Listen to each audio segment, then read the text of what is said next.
বিমানবন্দরে অদ্য 7 তারিখ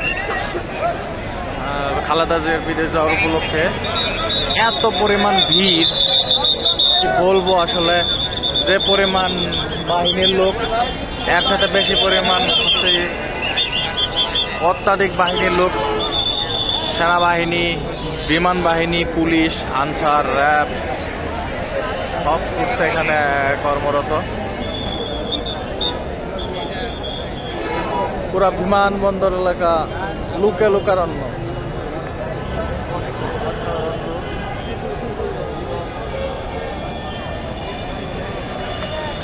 এত লোক বিমানবন্দরে,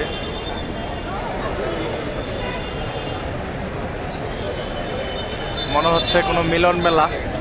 আমি আসছিলাম দেখতে, তো আসার পরে যা দেখতেছি